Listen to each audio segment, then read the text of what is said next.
Pertama sekali kita pergi kepada konsep penyebaran berita palsu. Disampaikannya dalam memperkukuhkan hubungan antara individu dan menjadikan rakyat Malaysia lebih peka terhadap keadaan sekitarnya. Media sosial juga merupakan sarang berita palsu yang sengaja direka untuk menarik perhatian warga internet dan menjadi isu hangat, justru mewujudkan kebencian dan provokasi dalam kalangan masyarakat perbilang kaum. Antara itu, kerajaan telah memperkenalkan Akta Anti Berita Tidak Benar pada tahun 2018. Hukuman yang diperuntukkan adalah denda tidak melebihi RM500,000 atau penjara tidak melebihi 6 tahun atau kedua-duanya. Jika kesalahan berulang dan berterusan, denda boleh dikenakan tidak melebihi RM3,000 bagi tiap-tiap hari selama kesalahan itu berterusan selepas sejutan. Walau bagaimanapun, pada Disember 2019, akta ini telah dimasukkan selaras dengan komitmen kerajaan untuk memasukkan undang-undang zalim serta memastikan pihak media mempunyai kebebasan menjalankan proses semak dan imbang terhadap pentadbiran kerajaan. Seterusnya, Ordinan Darurat Kuasa-Kuasa Perlu Nombor 2 2021 yang dikuatkuasakan pada Mac tahun ini hanya memberi fokus kepada penyebaran berita palsu mengenai COVID-19 sahaja. Ordinan tersebut bersifat sementara bagi membendung penularan berita tidak benar mengenai COVID-19 dan proklamasi darurat demi ketentraman dan kepentingan awam. Ia memperuntukkan hukuman denda tidak melebihi RM100,000 atau penjara tidak melebihi 3 tahun atau kedua-duanya sekali kepada penyebar berita tidak benar. Bagi kesalahan yang berterusan pula, denda yang dikenakan tidak melebihi RM1,000 bagi setiap hari selama kesalahan itu berterusan selepas sebutan. Ordinan ini diperkuasakan untuk memastikan rakyat mendapat maklumat yang sahih daripada sumber yang tepat sekaligus mengekalkan keselamatan dan ketenteraman awam serta negara.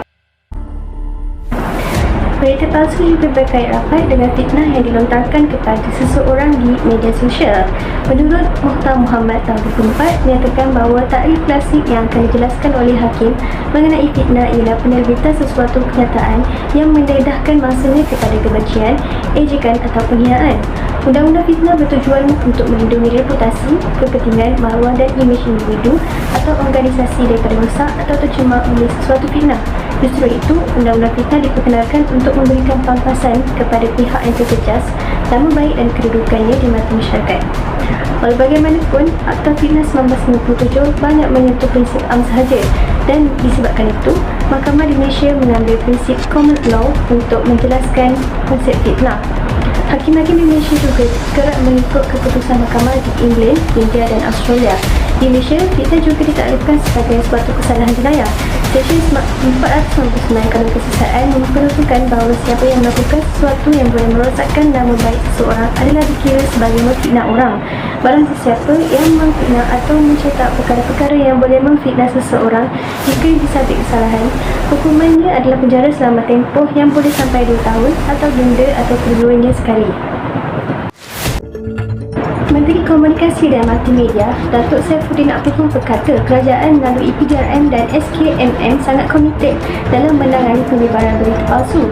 Justru tindakan tegas akan diambil terhadap mana-mana pihak yang tidak bertanggungjawab menyebarkan kandungan, khabar angin atau berita yang tidak sahih tanpa meninjau latar belakang. Dalam pada itu, sebanyak 428 penafian dan penjelasan mengenai berita palsu ditentukan untuk orang ramai oleh pasukan tindakan pantas PRP. Carta ini berkaitan dengan kes penyebaran berita palsu setakat Mac 2021. 113 daripadanya masih dalam siasatan iaitu 37%, 51 kes didakwa di mahkamah yang mana 31 kes didapati bersalah 10% dan 20 kes diberikan notis amaran iaitu 4%. Manakala 111 lagi tiada tindakan 37%. Selain itu terdapat 16 kes berita tidak benar berkaitan proklamasi darurat 5% yang disiasat oleh polis dan SKMM. Seterusnya saya akan membentangkan isu penyebaran berita palsu. Di sini saya akan memberi contoh 2 isu. Yang pertama adalah penyalahgunaan jalur lebar. Yang kedua adalah pendedahan maklumat negatif dan palsu. Okay, jadi yang pertama adalah penyalahgunaan jalur lebar. Apa yang dimaksudkan dengan penyalahgunaan jalur lebar? Penyalahgunaan jalur lebar ni adalah penyalahgunaan media sosial. Dilaporkan di dalam berita harian yang bertempat di Cyberjaya bertarikh 11 November 2020. Suruhanjaya Komunikasi dan Multimedia MCMC telah mengambil tindakan terhadap mereka yang menyalahgunakan media sosial sebanyak 48 pertuduhan telah difailkan di mahkamah bagi tempoh antara Januari hingga September 2020.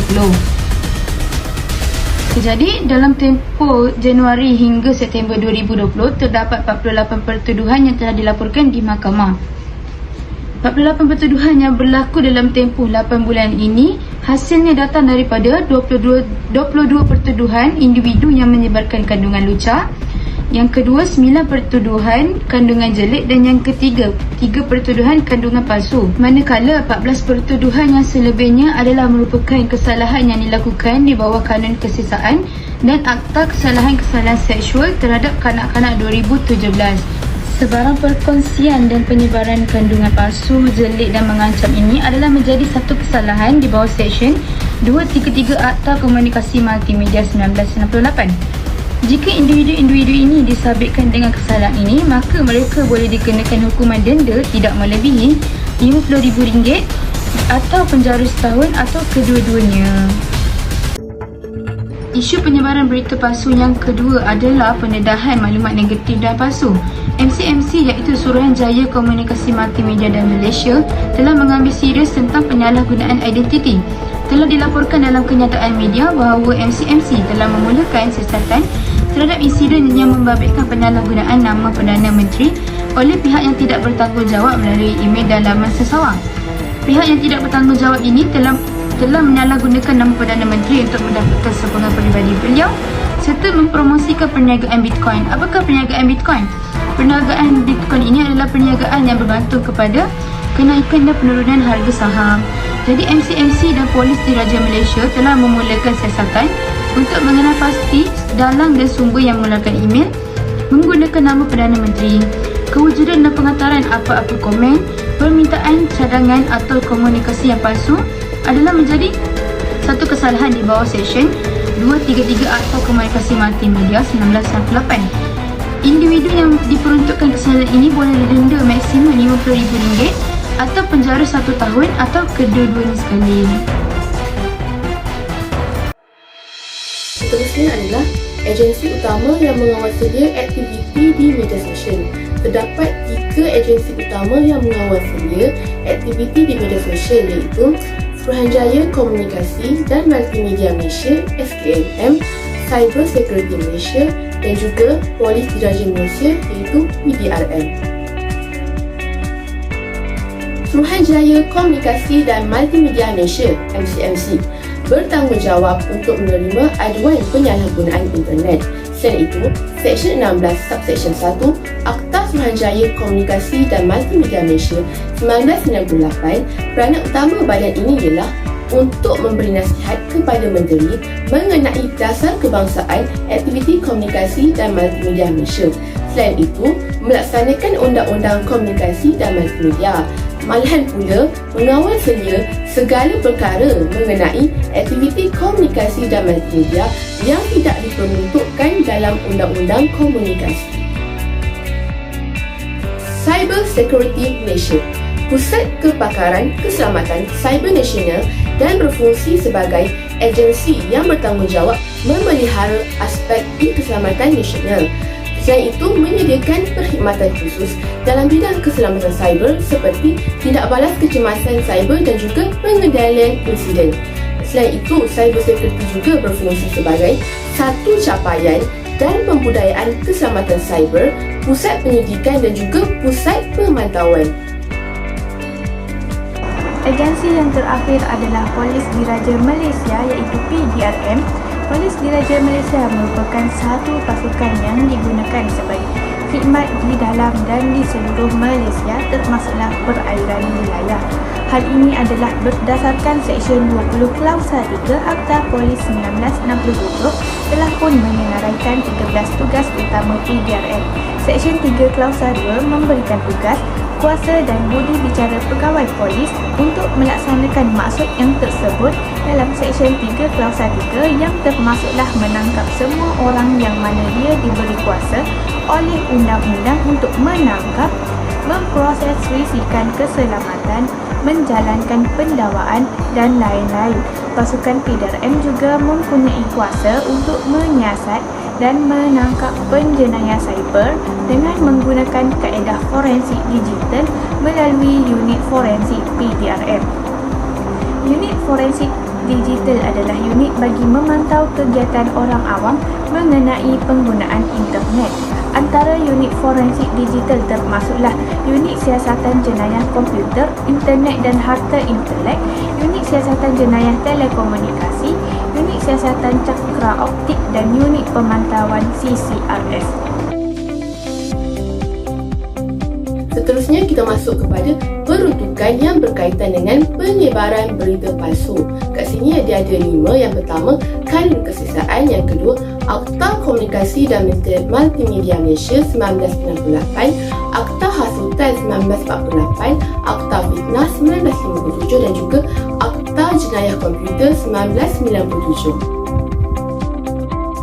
Kanun Kesiasaan.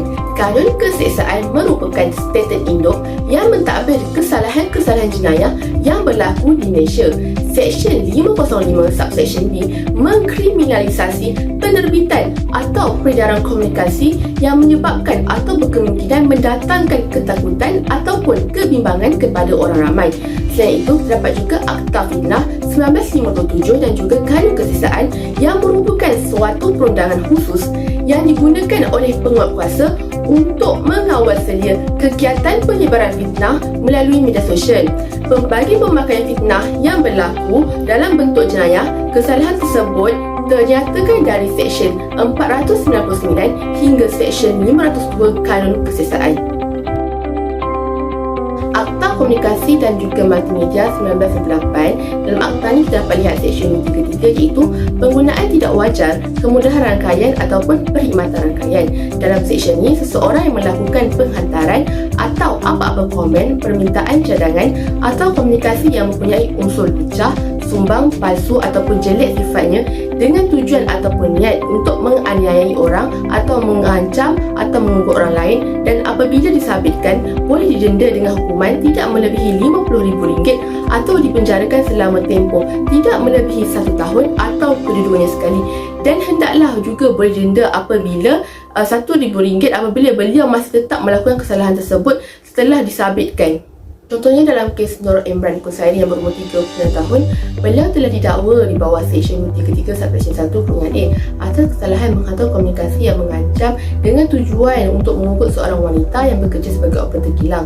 Tertuduh dalam kes ini telah mengaku bersalah selepas pertuduhan dibacakan dan juga memohon supaya hukuman diringankan. Hakim Seksyen dalam kes ini telah menjatuhkan hukuman denda sebanyak RM18,000 dan sekiranya gagal dilunaskan, tertuduh boleh dikenakan hukuman penjara selama 6 bulan. Okey, seterusnya kita masuk kepada Akta Hasutan 1948. Akta ini telah memperuntukkan hukuman bagi segala perbuatan hasutan. Akta Hasutan 1948 ini juga diguna pakai bagi pernyataan yang berkaitan dengan media elektronik. Contoh media elektronik seperti televisyen, telefon, radio, internet dan lain-lain.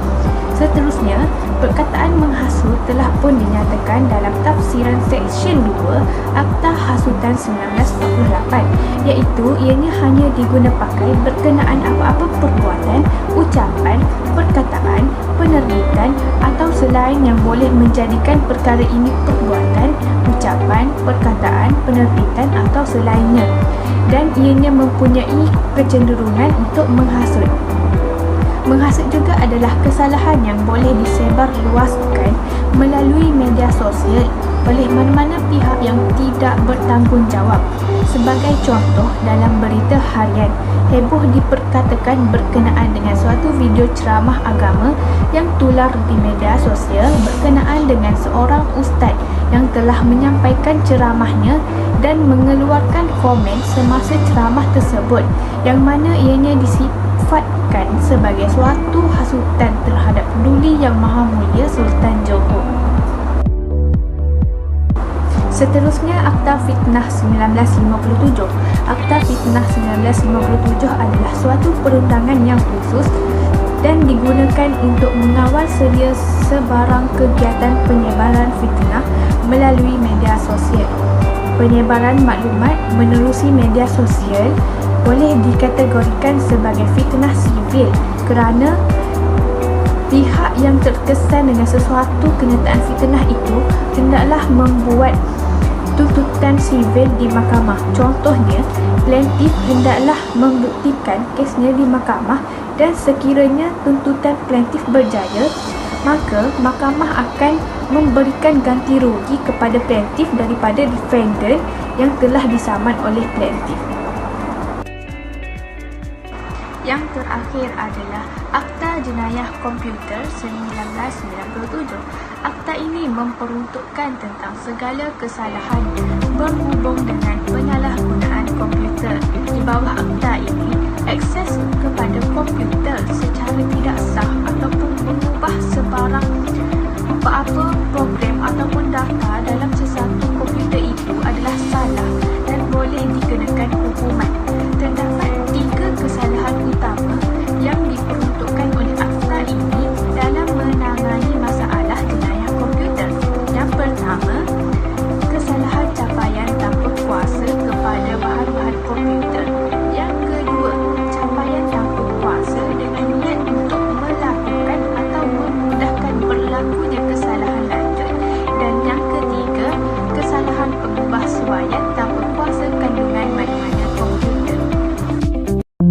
Kes Muhammad Fahmi Reza bin Muhammad Zalin lawan pendakwa raya kat sini, ini adalah kes rayuan. Kat sini perayu tidak berpuas hati terhadap keputusan Hakim Mahkamah Session yang bijaksana pada 20 Februari 2018 yang telah mensabitkan perayu dengan pertuduhan di bawah Seksyen 233 Subseksyen 1/A Akta Komunikasi dan Multimedia Malaysia 1998 dan menjatuhkan hukuman 1 bulan penjara dan denda sebanyak RM30,000. Perayu dihadapkan dengan pertuduhan di bawah Seksyen 233 Subseksyen 1/A Akta Komunikasi dan Multimedia Malaysia atas kesalahannya pada 8 Februari 2016 yang menggunakan perkhidmatan aplikasi melalui laman profil Facebook milik beliau dan menghantar komunikasi yang palsu sifatnya dengan niat menyakitkan hati orang lain. Perayu merumuskan bahawa komunikasi tersebut bersifat parodi dan adalah bersentimen politik untuk mengkritik pihak berkuasa kerana menyekat kebebasan berekspresi dan juga internet. Mahkamah dalam memutuskan bahawa dapatan fakta oleh undang-undang dan juga putusan mahkamah Hakim Mahkamah Session adalah betul, maka mahkamah telah mengekalkan sabitan terhadap perayu bagi pertuduhan di bawah Seksyen 233 Subseksyen 1/A Akta Komunikasi dan Multimedia Malaysia 1998. Namun setelah mengambil kira pelbagai faktor, membatalkan hukuman yang telah dijatuhkan oleh Hakim Mahkamah Session dan juga telah menggantikannya dengan hukuman denda RM10,000 jika tidak bayar boleh dikenakan hukuman 1 bulan penjara. Contoh kes kedua adalah kes Straton Oakmont Incorporate vs Prodigy Service Company. Dalam kes ini menceritakan tentang libel. Apa itu libel? Libel adalah suatu pernyataan fitnah yang dibuat dalam bentuk kekal, contohnya dalam bentuk tulisan ataupun filem ataupun melalui siaran televisyen. Dalam kes ini, mahkamah telah membenarkan tuntutan fitnah libel terhadap Prodigy yang mana merupakan sebuah syarikat pembekal perkhidmatan komersial perhubungan komputer. Seorang pengguna iaitu subscriber telah mengirim satu mesej yang memfitnah sebuah firma pelaburan yang mana terlibat dalam perbuatan jenayah. Tuntutan fitnah dilakukan terhadap Prodigy adalah kerana Prodigy hendaklah bertanggungjawab untuk menapis mesej-mesej baharu yang dikirimkan ke papan bluetingnya. Prodigy memasarkan dirinya sebagai pembekal perkhidmatan berorientasikan keluarga dan sebagai penyunting. Hal ini kerana pembekal perkhidmatan penyunting adalah tidak sama kedudukannya dengan seorang penerbit. Oleh itu, tuntutan fitnah dalam bentuk libel ini tidak boleh dikenakan terhadapnya kerana hanya Akta Fitnah 1997 sahaja yang mampu mengawal selia tuntutan fitnah iaitu di bawah Undang-Undang Sivil. Sebagai kesimpulannya, dalam menerima dan menyampaikan sesuatu berita, kita seharusnya memastikan terlebih dahulu kebenaran dan kesahihan sesuatu berita itu dengan mengkaji dan meneliti kabar berita itu. Kerana apa? Kerana buruk kesannya kepada undang-undang sekiranya individu menyebarkan berita palsu dan ianya juga boleh menggugatkan keamanan negara. Undang-undang sedia ada seperti Seksyen 233 Akta Komunikasi dan Multimedia 1968 dan Seksyen 505 Kanun Kesesaan akan membendung gejala berita palsu yang disalahgunakan oleh masyarakat. Oleh itu, kerajaan seharusnya bertindak tegas untuk memburu individu yang menyebarkan berita palsu ini dan membendung isu penyebaran berita palsu ini dengan meningkatkan kadar hukuman denda dan penjara kepada mereka yang tidak patuhi arahan. Sekian, terima kasih dari pendengar kami.